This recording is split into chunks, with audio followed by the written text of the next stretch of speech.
নাকি মির্জা আব্বাসের বিরুদ্ধে বলি ওনার বিরুদ্ধে। উনি চাঁদাবাজি করে, সন্ত্রাসী করে, দুর্নীতি করে। কার্ডের অধীনে বিএনপির মধ্যে আওয়ামী লীগের অনেক লোক অনুপ্রবেশ করেছে।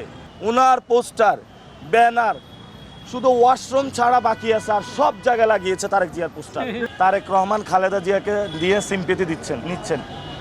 খালেদা জিয়া কি একা বিএনপির নাকি সবার বাংলাদেশে? উনি গণতন্ত্রের জন্য লড়াই করছেন, আর ওনার ছেলে গণতন্ত্রকে গলা টিপে হত্যা করছেন।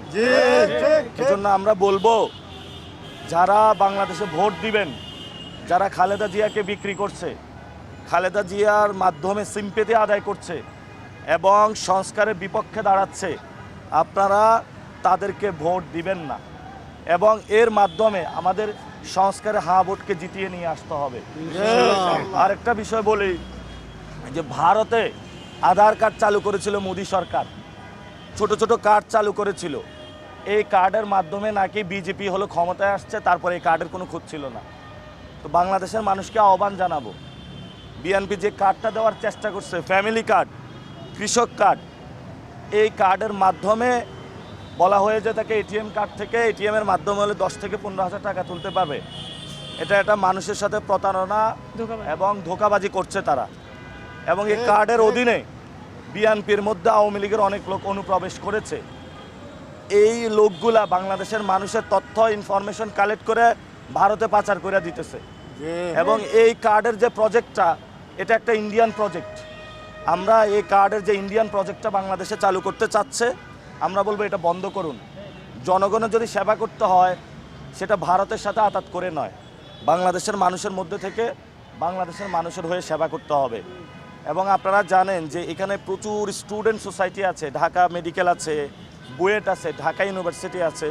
তারা হলো ধুলাবালির প্রবলেম আছে, খাবার দাবার সমস্যা, থাকার সমস্যা, এবং সাথে সাথে এখানে যে স্টুডেন্টগুলো আছে তারা বিভিন্ন ধরনের নির্যাতনের শিকার হচ্ছে।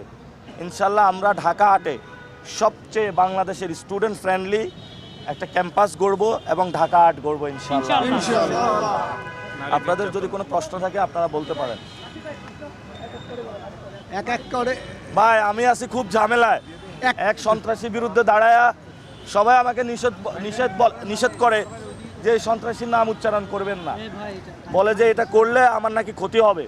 তো আমি আপনাদের সামনে বলতে চাই যে আমি এক আল্লাহ ছাড়া কাউকে ভয় পাই না। এখন বারবার বলতেছে যে আমি নাকি মির্জা আব্বাসের বিরুদ্ধে বলি ওনার বিরুদ্ধে।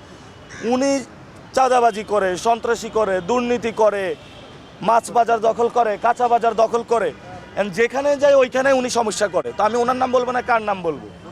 আর আমাদের স্পষ্ট কথা, বাংলাদেশে আমরা সন্ত্রাস, চাঁদাবাজি, দুর্নীতি বাংলাদেশে বন্ধ করতে চাই। যদি কেউ এটা নব্য পাহারাদার সাজতে চায়, এটা মির্জা আব্বাস হোক, তারেক রহমান হোক, কমিশনার কাইয়ুম হোক, আর ইশরাক হোক, যে হোক না কেন, আমরা কাউকে ভয় পাই না।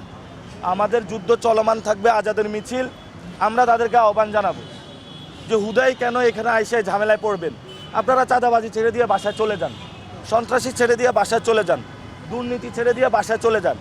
বাসায় গিয়ে কয়েকদিন রেস্ট নেন, তারপরে আল্লাহর কাছে তওবা করেন যে আল্লাহ, আমি আর যা করছি জীবনে চাঁদাবাজি করব না, দুর্নীতি করব না, সন্ত্রাসী করব না। যে টাকাগুলো ইনকাম করছেন মানুষের উপর অত্যাচার করে, এগুলো মানুষের মধ্যে, গরিব দুঃখীর মধ্যে আশা বিলাই দেন।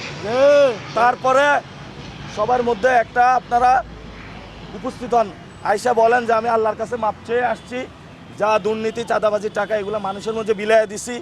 আপনাদের সামনে কান ধরে শপথ করে বলতেছি যে আমি আর চাঁদাবাজি, দুর্নীতি, সন্ত্রাসী বাংলাদেশে করব না। এবার আমার একটা ভোট দিন। এটা ছাড়া বাংলাদেশের মানুষের কাছে তারা কিভাবে ভোট চায়, এটা আমাদের প্রশ্ন রেখে গেলাম আমরা। আপনারা দেখেছেন পুরো ঢাকা শহরে মনে হচ্ছে এবং পুরো বাংলাদেশে প্রার্থী হলো একজন, সেটা হলো তারেক জিয়া।